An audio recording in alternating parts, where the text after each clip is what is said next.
Buen día, amigos y amigas de Eternidad en el Corazón. ¿Cómo están ustedes? Damos gracias al Rey. Damos gracias al Rey Jesús. Gracias, Señor, por todas las cosas, amado. Por su gran amor, su gran misericordia para con nuestras vidas. Gloria al Rey.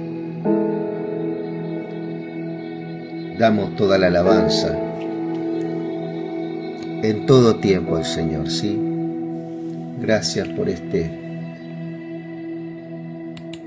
camino, ¿cierto? Por esta verdad, por esta vida, ¿sí? Porque por este tiempo que estamos viendo verdaderamente somos privilegiados,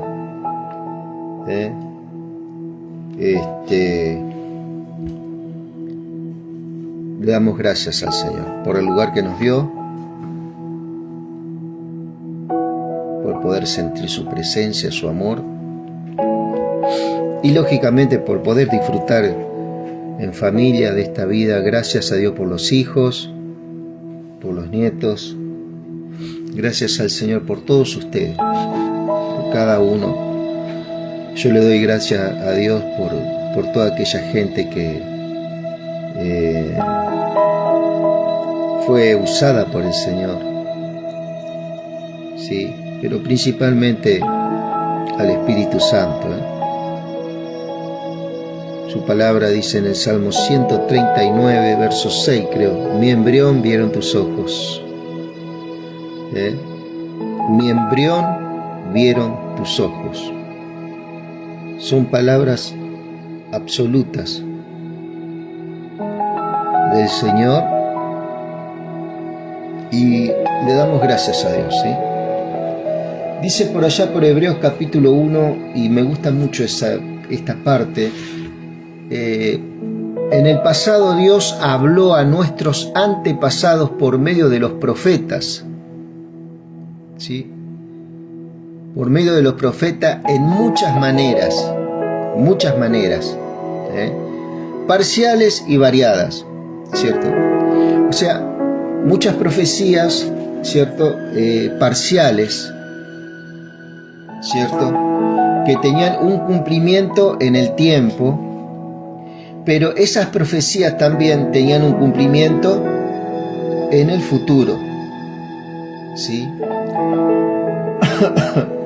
Y variadas, ¿cierto? De diferentes formas, diferentes maneras. Fíjate vos que un profeta estaba verdaderamente, eran personas que Dios preparaba y forjaba para hablar de diferentes formas. Un profeta que profetizó desnudo durante 3 años, el profeta Isaías. Hubo un profeta que se tuvo que recostar de un lado durante,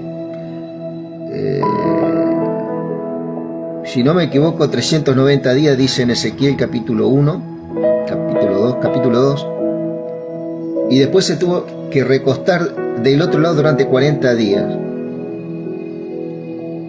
Hubo otro profeta, como en el caso de Oseas, que se tuvo que casar con una prostituta, ¿cierto? Y dar hijos de prostitución. Esto podemos ver cómo Dios ama. También podemos ver, ¿cierto?, cómo Dios nos enseña a amar lo que el mundo odia, ¿cierto? Porque aún el Señor Jesucristo le dijo a los fariseos: aún las prostitutas, los asesinos, los criminales van delante de vosotros en el reino de Dios. ¿Esto a quién le decía? A los fariseos.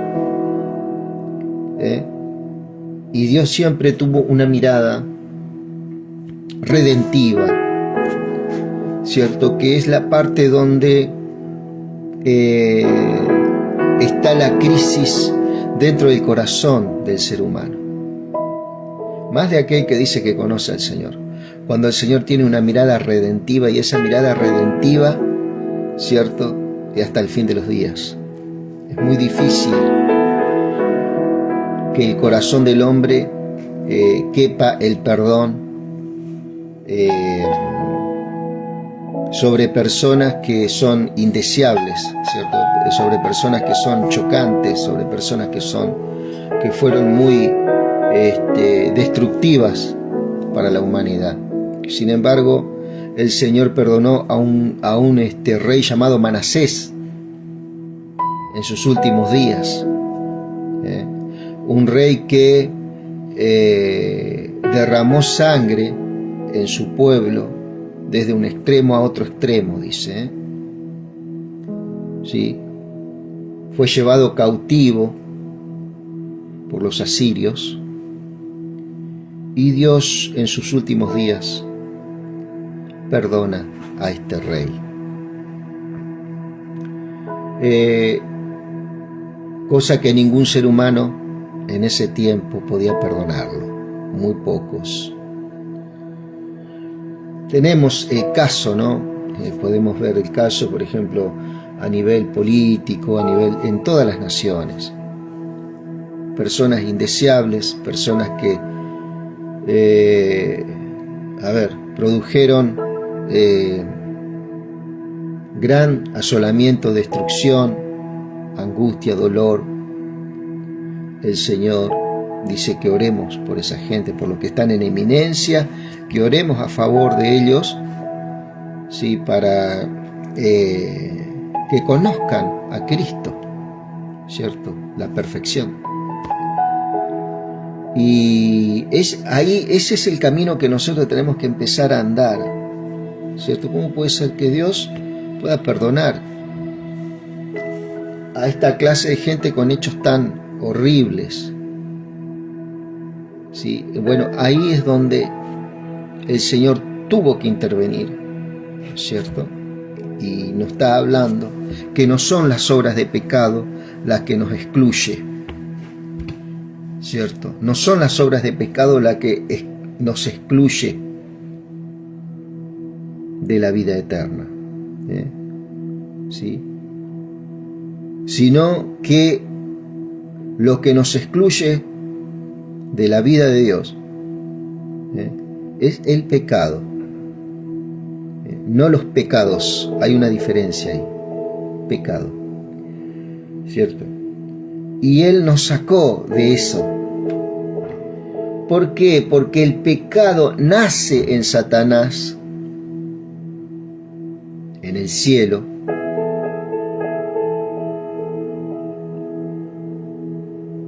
y esta desgracia Satanás la imparte en el huerto del Edén. ¿Por qué? Porque la corona de la creación espiritual, que era Luzbel, era lo máximo, digamos, único, era una creación única en lo espiritual. Por eso es algo que vamos a abordar el día de mañana o en el transcurso de la tarde, cuando veamos Ezequiel 28, y también está en Isaías 14. Dice que Él fue el sello de la perfección. ¿Te das cuenta? Satanás fue el sello de la perfección. Y el sello de la perfección en la tierra, en lo terrenal también, que es un ser espiritual, fue el hombre. Y es el hombre, ¿cierto? Entonces ahí, cuando Satanás es sacado del ámbito donde está Dios, donde está su presencia, donde está su persona, este querubín es relegado y es lanzado, ¿cierto?, a en un lugar llamado el aire. Por eso le dicen el príncipe de la potestad del aire. Sí, esto está en Efesios 2, capítulo 2. Y hay en otros lugares donde también habla de estas cosas. Te voy a decir un misterio. Por ejemplo, cuando dicen que nos reuniremos con Cristo en el aire, que habla del arrebatamiento, ahí está hablando del desalojo de Satanás de ese lugar celeste. Y ese lugar celeste va a ser el encuentro de Cristo con su iglesia. Eso lo habla por Tesalonicense.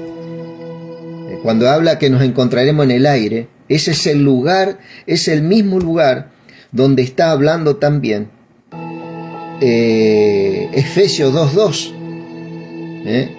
Cuando habla del príncipe de la potestad del aire, que tiene potestad, tiene autoridad, en ese lugar se le dio dominio al diablo, ¿cierto? Entonces retrotraemos, vamos para atrás, ¿cierto? Entra en conflicto el sello de la creación que fue hasta ese momento Luzbel, se convierte en ese ángel caído. Entra en conflicto, y ¿qué es lo que quiere apropiarse Satanás? De la autoridad que Dios le dio al hombre en el huerto del Edén, para que sojuzgue toda la tierra. ¿Para qué más? ¿Sí? Sojuzgue sobre animales, bestias. El hombre viene a ser el sello de la creación terrenal, ¿cierto?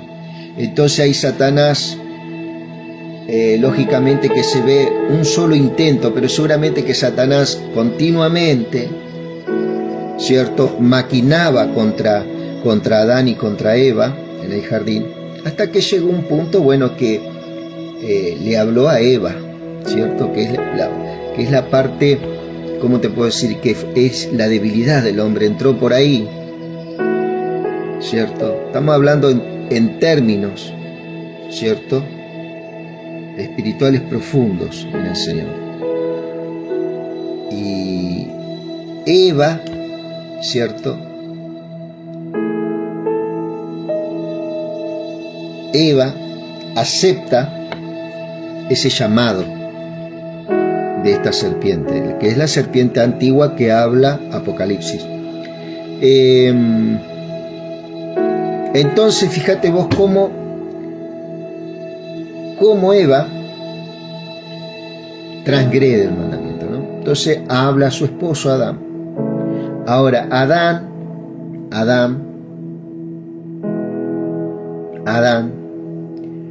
si hubiera dicho no, si Adán no hubiera, por eso para que se consume la caída del hombre, tenía que aceptar Adán esta invitación, ¿sí? ¿Y cómo la acepta Adán? Por medio de Eva, ¿cierto? Por medio de Eva la termina aceptando, pero si Adán cuestionaba esto y se negaba, ¿cierto?, y se afirmaba en lo que Dios le había dicho, porque esta oferta que le daba el enemigo era una oferta muy inferior a lo que Dios ya le había dado,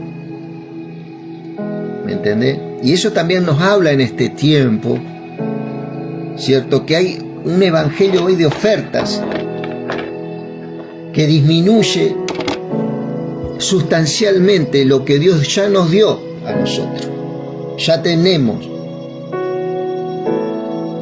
Entonces hay un evangelio que se está despertando de oferta, ¿cierto? Yo no digo que es un evangelio satánico, como muchos dicen, pero es un evangelio desinformado por ahí de los hechos que ocurrieron en la cruz del Calvario y en su resurrección, ¿cierto? Y en ese punto es donde estamos avanzando. Entonces, Satanás, la propuesta del diablo, entró en Eva. Eva seduce a Adán, ¿cierto? Si Adán, escucha muy bien, si Adán se hubiera negado a la invitación de Eva, le hubiera dicho no a esa invitación de Eva que venía de parte de Satanás, ¿cierto? Satanás en ese mismo momento hubiera sido vencido y Adán hubiera redimido a su esposa. ¿Por qué? Porque la corona de creación en ese momento, en eso era el hombre. Dios crea a Adán como corona, como el rey de toda la creación, y lo pone Dios, ¿cierto?, junto con su esposa, ¿cierto? Entonces tenía que haber un consenso. Satanás sabía muy bien que tenía que haber un consenso entre Adán entre su esposa y Adán. Entonces él entra por la parte más débil, que es Eva, que es la debilidad de Adán, ¿no? Y ahí se produce la caída, cuando le da el ok a Adán, ¿cierto? Pero si Adán no le hubiera dado el ok, Satanás en ese mismo instante, por eso Dios le da poder a Adán de sojuzgar todas las cosas. Si leemos bien todo lo que le dio a Adán, Dios a Adán, sojuzgar todas las cosas, y era un alma viviente. ¿Qué quiere decir? Un alma que tenía vida espiritual en sí misma, tenía autoridad, tenía señorío, dominio sobre todas las cosas que Dios le había dado. Satanás era un intruso ahí en ese momento, una persona que tenía y que tiene el destino a caer, ¿cierto? Entonces pasa el proceso primeramente del tercer cielo ahí, cae en ese segundo cielo que es el Edén, ¿cierto? Y ahí es donde Satanás vuelve a recuperar un tipo de autoridad, que es un tipo de autoridad que Satanás recupera, es un tipo de autoridad ilegal. Pero ¿qué es lo que le da legalidad? Que el hombre se la da. Para que vos veas el poder que tenía Adán también. Si Adán no lo hubiera dado, no hubiera acudido a la invitación de Eva que venía de parte del enemigo, Adán condena a Satanás a seguir su curso de caída, pero lejos del hombre ya, ¿sí? Y hubiera redimido a su esposa, hubiera redimido a su familia, hubiera redimido toda la creación, porque Dios le da el poder, le da ese poder a Adán, de sojuzgar todas las cosas, ¿sí? Pero ocurrió lo contrario, ¿sí? Entonces, cuando Adán cae junto a Eva, ve comprometida, ¿qué es lo que ve comprometida? La vida de Dios en él. Último recurso que le quedaba era comer del árbol de la vida, que estaba en el huerto, junto con otros árboles y otros frutos que nosotros no conocemos, pero que lo relata la Biblia, ¿no? Y entre eso estaba el fruto, ¿cierto?, de vida, el árbol de la vida. Pero Satanás ya estaba en una condición caída, donde el pecado había cubierto y había eximido de la vida de Dios.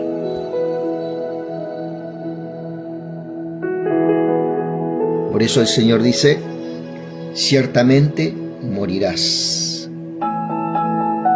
Cuando le dice, del único fruto que no ha de comer es el que está en el huerto del Edén, es del árbol de la ciencia del bien y del mal, porque el día que tú comieres, ciertamente morirás. Y el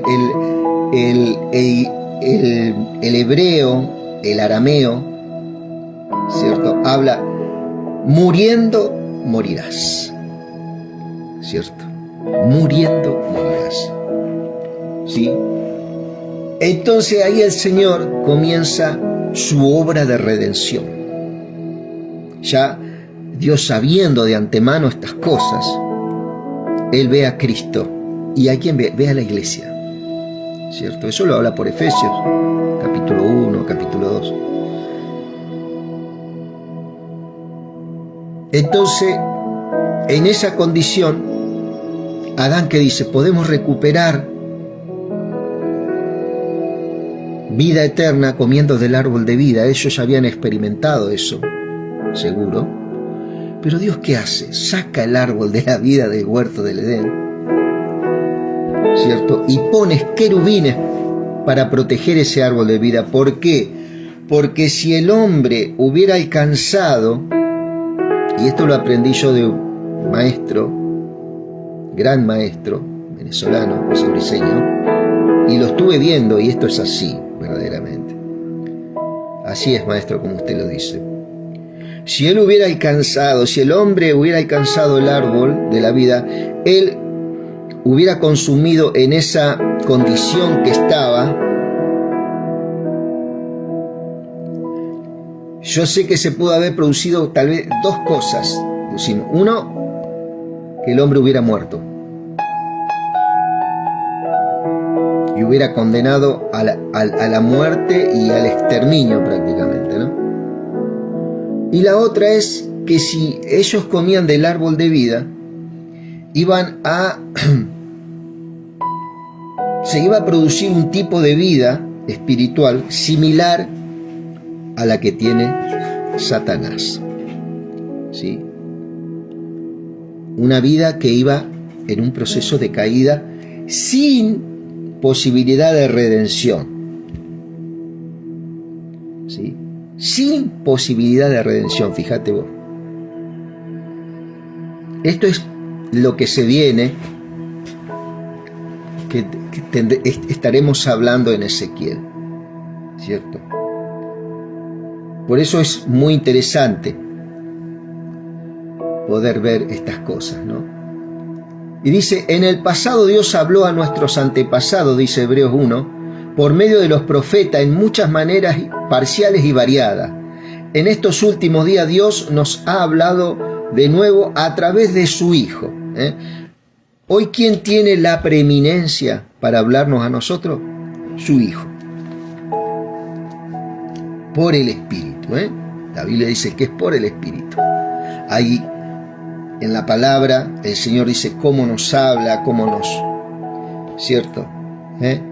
No tanto usando de profetas y usando de manera, forma. ¿Por qué? Porque las Escrituras están hoy en su totalidad, como Dios quiso que estuviera.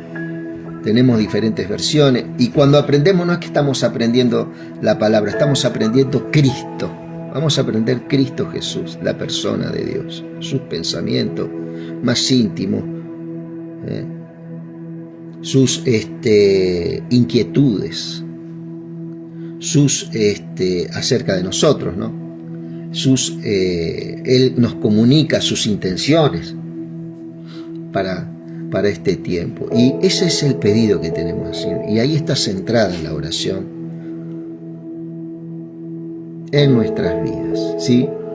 Y un tipo, ponele vos, de enemigo, al cual vamos a hablar ahora, está en Ezequiel 27, ¿cierto? Que llega un momento que el Señor, ¿cierto?, trae una... detrás de esta sombra, ilumina, ¿cierto?, a Satanás, en Ezequiel 28. ¿Okay? Él creó, dice, Él creó el universo por medio de su Hijo, a quien nombró heredero de todo lo que existe. ¿Te das cuenta vos? Jesucristo está en toda la Biblia. Es decir, lo creó por medio de su Hijo, ¿cierto? A quien nombró heredero de todo lo que existe.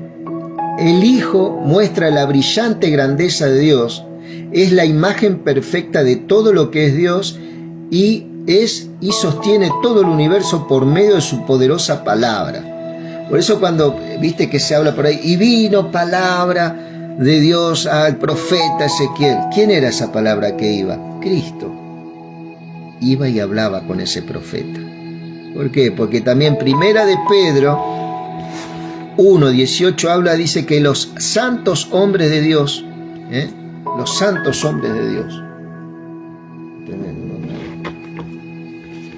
hablaban, ¿cierto?, por el Espíritu de Cristo que habitaba en ellos.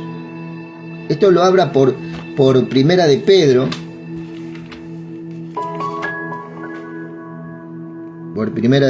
que son algunos versículos acá. Bueno, Efesios.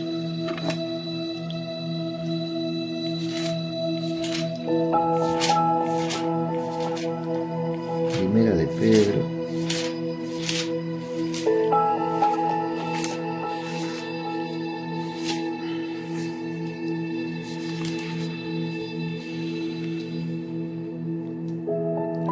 Respecto a esta salvación, dice, inquirían los profetas cuando profetizaron de la gracia que a ustedes les había de ser dada. Y ellos indagaron en qué tiempo el Espíritu de Cristo que habitaba en ellos, el verso 11, el Espíritu de Cristo que habitaba en ellos.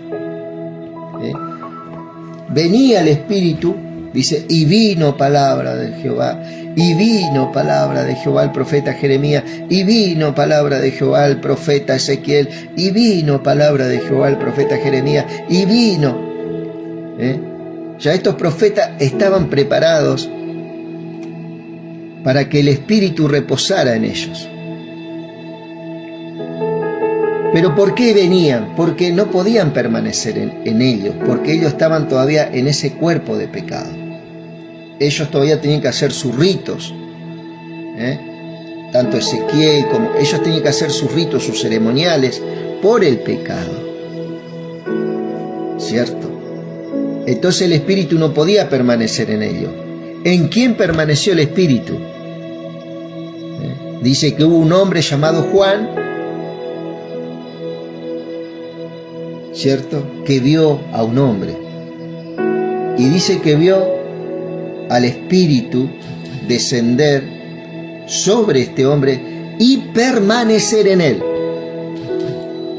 Hubo un mover espiritual que observó Juan, en el cual no ocurría en otros hombres. En otro hombre venía el Espíritu y se iba, y después tenía que volver a venir otra vez. Y era el Espíritu, este Espíritu de Cristo también, que dice que es el Espíritu Santo, amado. Por eso dice, y él tomará de mí y os lo hará saber. A lo largo de las Escrituras todo fue así, amado. Hasta que vino el Cristo y dice que el Espíritu permaneció. Fue el primer hombre en el cual el Espíritu hace habitación, en el unigénito, del profeta de los profetas, cosa que no ocurría antes. Por eso se dice, y vino palabra sobre el profeta Ezequiel, y vino palabra sobre el profeta Isaías, y vino palabra, y vino el Espíritu. ¿Por qué venía? Porque se iba también. Al decir que venía y venía, también se iba. Hoy en día nosotros, ¿cuál es la gracia que tenemos? Que el Espíritu permanece en nosotros. El Espíritu permanece en nosotros. Cosa que no podía ocurrir antes. Esa es la gracia destinada para nosotros. Dice después abajo, cosas que anhelan mirar los ángeles. ¿Sí? El Hijo muestra la brillante grandeza de Dios. Estamos leyendo Hebreos capítulo 1 de la palabra de Dios para todos. Es la imagen perfecta de todo lo que Dios es y sostiene todo el universo por medio de su poderosa palabra. Pues de haber hecho purificación, después de haber hecho purificación de los pecados, se sentó a la derecha del trono. Bueno, esto es muy interesante acá, esto de purificación de los pecados, que significa el lavamiento, ¿sí? Antes, por ejemplo, estaba el atrio, el lugar santo y el lugar santísimo, ¿cierto? En el atrio, ¿cierto?, estaba el pueblo. En el lugar santo, los sacerdotes. Y en el lugar santísimo, una vez al año, el sumo sacerdote, ¿cierto?, depositaba sangre en el propiciatorio. Y si Dios aceptaba ese sacrificio, dice que la Shekinah de Dios venía sobre su lugar y consumía la sangre. Entonces, por un año, se expiaba los pecados. ¿Por qué se expiaba los pecados? Porque no se podían perdonar los pecados, ¿sí? La sangre de los machos cabríos, de las cabras, de los cerdos, no podían lavar los pecados. Entonces cuando este Cristo muere, su sangre sí limpia el pecado. Es el sacrificio perfecto al tomar nuestro lugar, lógicamente, ¿cierto? Porque ¿qué era lo que hacía esta sangre? Representaba a la persona que pecaba, ¿cierto? Pero todavía no había llegado a lo perfecto, lo que perfeccionaba al hombre y le daba poder para que esa persona sea transformada en su alma, para que su conducta cambie. Y ahí estamos. Que Dios nos ayude en esta cuestión, y Dios nos va a ayudar y nos dio todas las cosas para hacerlo. ¿Sí? Esto es para entender un poquito. Entonces, ¿qué dice? Después de haber hecho purificación de pecados, se sentó a la derecha del trono. ¿Cuál era la condición para que el hombre otra vez sea otra vez restaurado en ese lugar?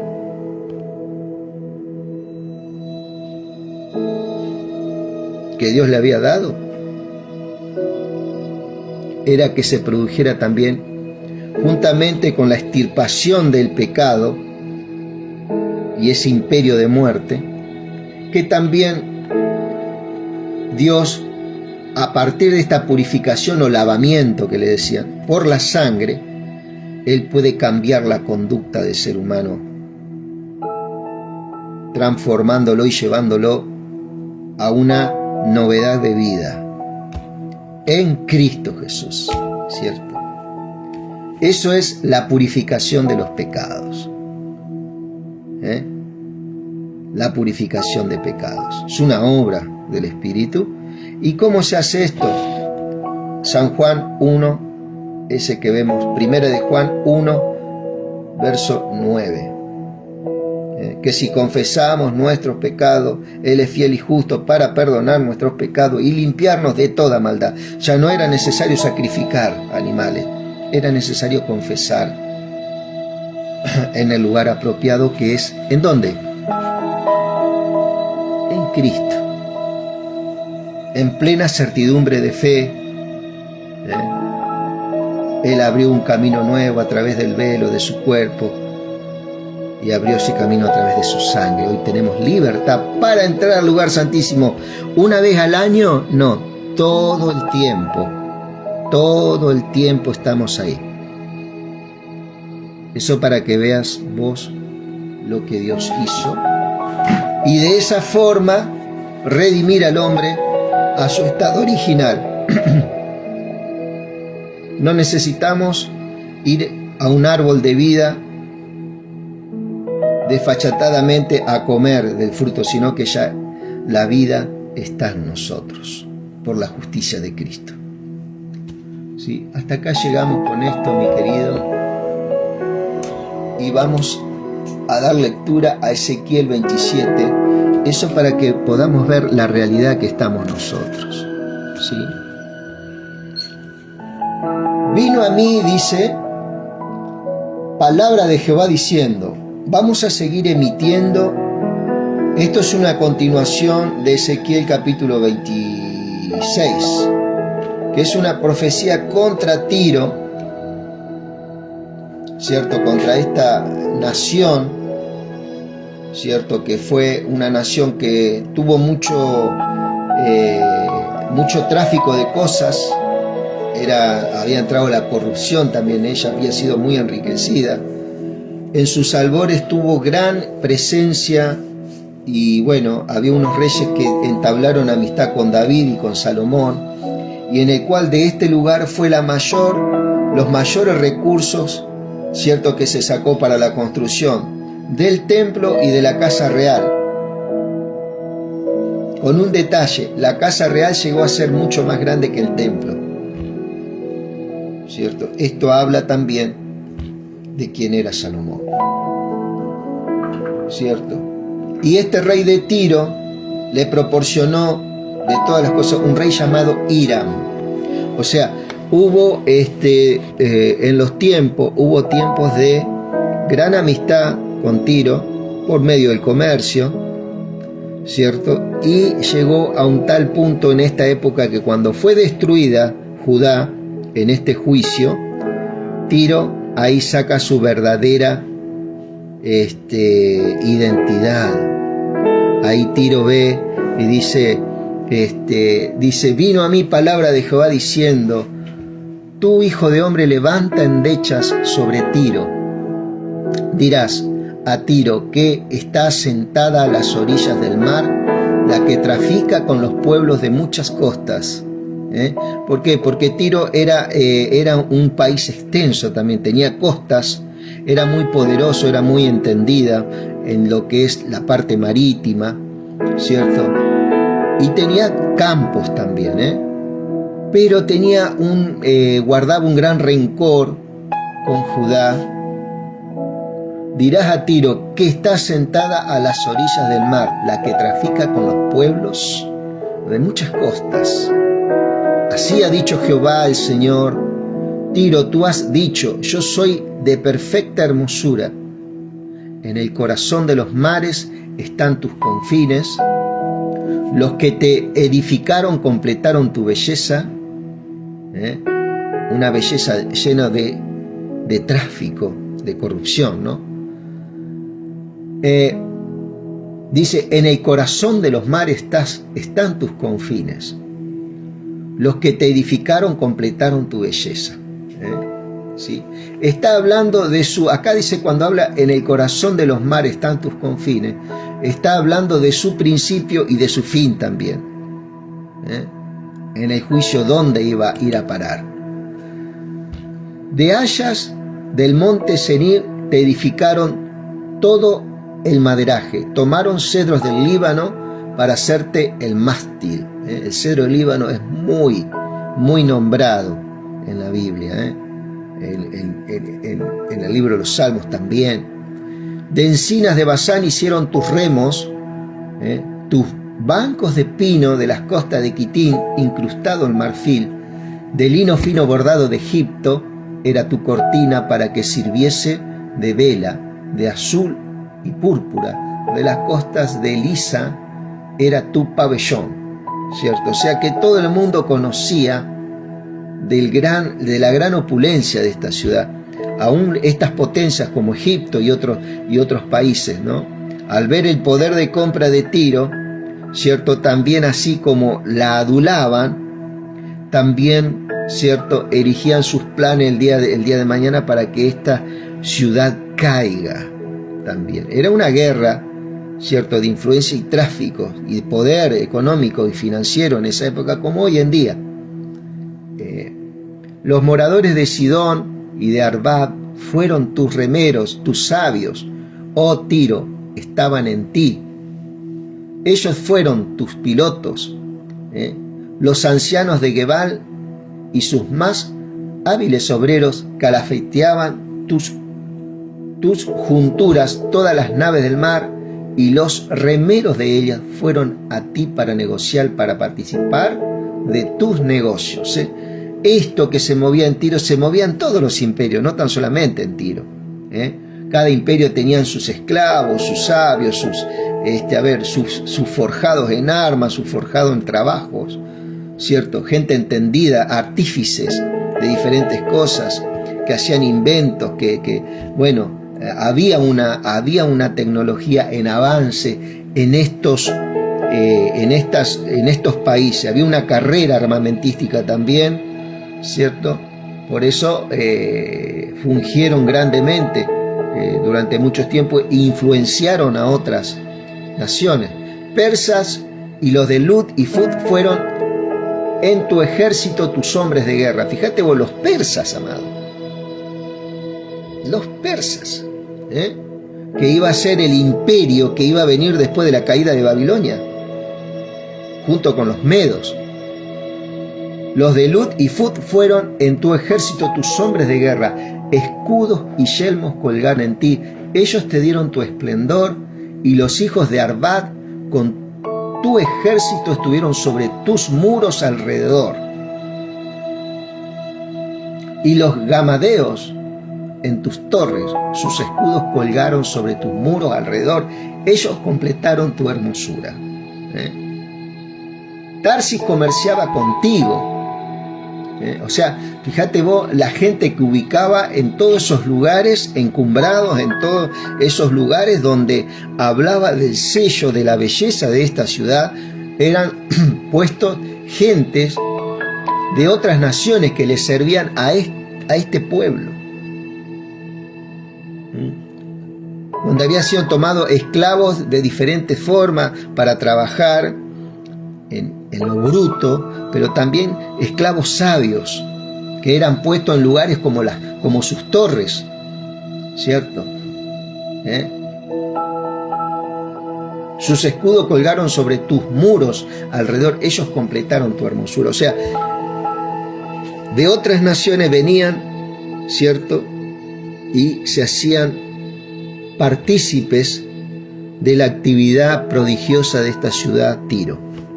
Tarsis comerciaba contigo por la abundancia de todas tus riquezas, con plata, hierro, estaño, plomo, comerciaba en tus ferias.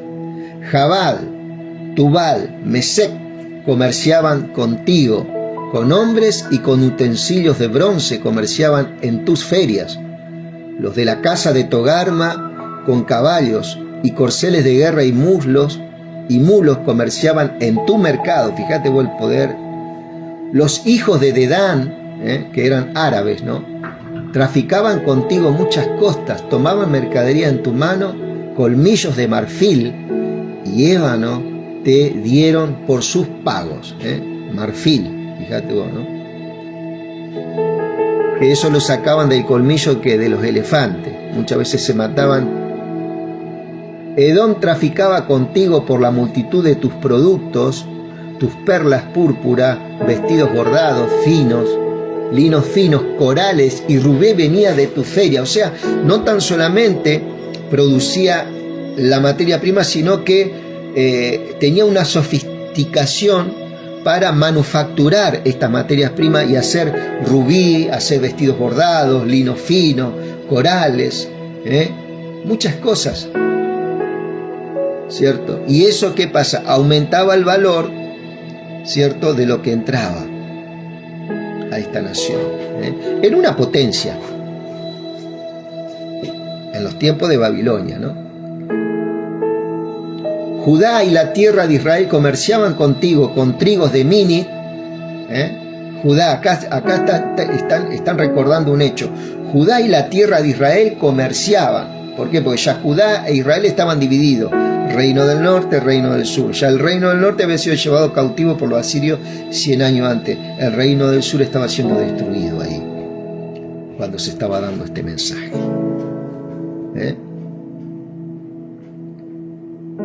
Judá y la tierra de Israel comerciaban contigo con trigos de Minit y Panac, miel y aceite, resina negociaban en tus mercados. Fíjate vos las cosas que había, ¿cierto? Se negociaban en tus mercados. Damasco comerciaba contigo por tus muchos productos, por la abundancia de toda riqueza de vino de Helbón y lana blanca negociaban. Asimismo Dan, que era una de las tribus de Israel, y el errante Javán, que era, ¿por qué errante Javán? Porque eran tribus nómades. Vinieron a tus ferias para negociar en tu mercado con hierro labrado, mirra destilada y caña aromática. Fíjate vos la manufactura que había y la sofisticación que había seguramente en distintos perfumes, en distintas esencias. Dedán comerciaba contigo en paños preciosos para carros, como alfombras, como cosas muy trabajadas. Arabia y todos los príncipes de Cedar traficaban contigo en corderos y carneros, machos cabríos. En estas cosas fueron tus mercaderes. Los mercaderes de Seba y de Rama fueron también tus mercaderes. Con lo principal de toda especiería y toda piedra preciosa y oro vinieron a tus ferias. Harán oro, fíjate vos, piedra preciosa, aún de otros lugares. Harán. ¿Por qué? Porque se veía que en esta ciudad la gente de afuera también hacían buenos negocios, ¿cierto? Era un lugar propicio. Estos mercaderes tuyos negociaban contigo en varias cosas, en mantos de azul y bordados y en cajas de ropas preciosas, enlazadas con cordones y en madera de cedro. Fíjate vos el detalle de todas las cosas que esta nación manufacturaba y lógicamente le producían un usufructo, como quien le dice, ¿no? Un beneficio. Las naves de Tarsis eran como tus caravanas que traían tus mercaderías. Así llegaste a ser opulenta. Te multiplicaste en gran manera en medio de los mares. En muchas aguas te engolfaron tus remeros. ¿Sí? Te amaron. En muchas aguas te amaron tus remeros, quiere decir, ¿no? O sea que también había una actividad, ¿cierto?, de prostitución como en todas las naciones había. Te engolfaron tus remeros, viento solano te quebrantó en medio de los mares. Tus riquezas, tus mercaderías, tu tráfico, tus remeros, tus pilotos, tus calafateadores y los agentes de tus negocios y todos tus hombres de guerra que hay en ti, con toda tu compañía que en medio de ti se halla, caerán en medio de los mares el día de tu caída. Al estrépito de las voces de tus marineros temblarán las costas. Descenderán de sus naves todos los que toman remo, remero, y todos los pilotos del mar se quedarán en tierra y harán oír su voz sobre ti y gritarán amargamente y echarán polvo sobre sus cabezas y se revolcarán en ceniza. ¿Cierto? Esto comenzó con Babilonia. Egipto también tuvo lugar con el tiempo y se terminó en el año 330 más o menos. Estamos hablando acá estamos en el 587 más o menos. 200 años después, el imperio griego macedonio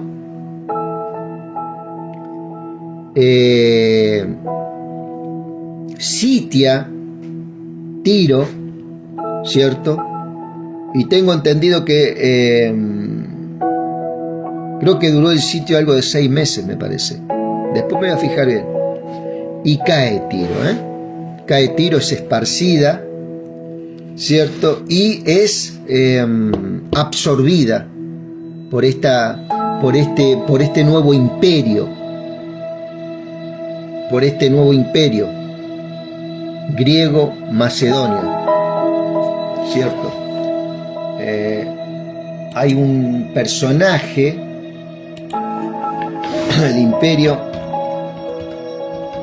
griego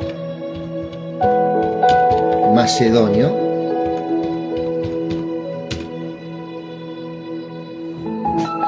a cargo de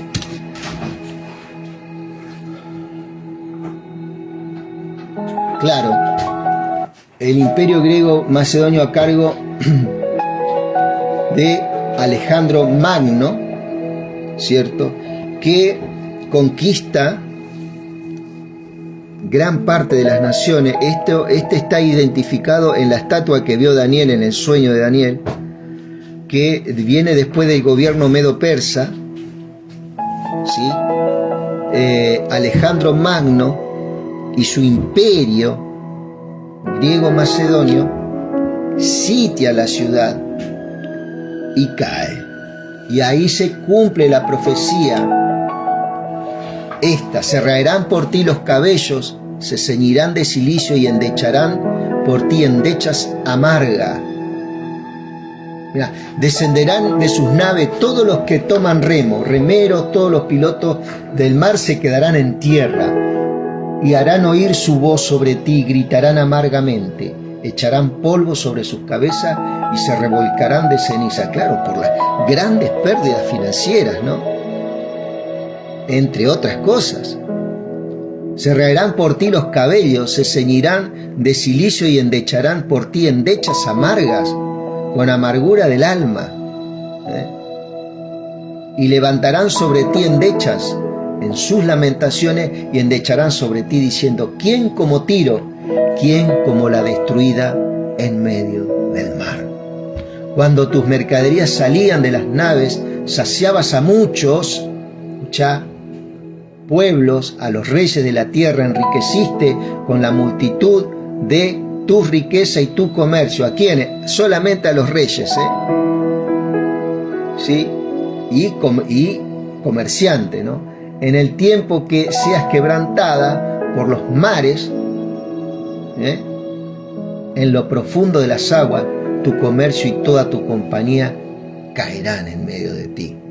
Todos los moradores de las costas se maravillarán sobre ti, y sus reyes temblarán de espanto. Demudarán sus rostros, los mercaderes en los pueblos silbarán. Contra ti vendrás a ser espanto, para siempre dejarás de ser. Esta profecía y estas palabras es muy parecida también a la caída de Babilonia, muy parecida, ¿cierto? Por eso todas las profecías están muy entrelazadas: Daniel, Ezequiel, Jeremías, ¿cierto?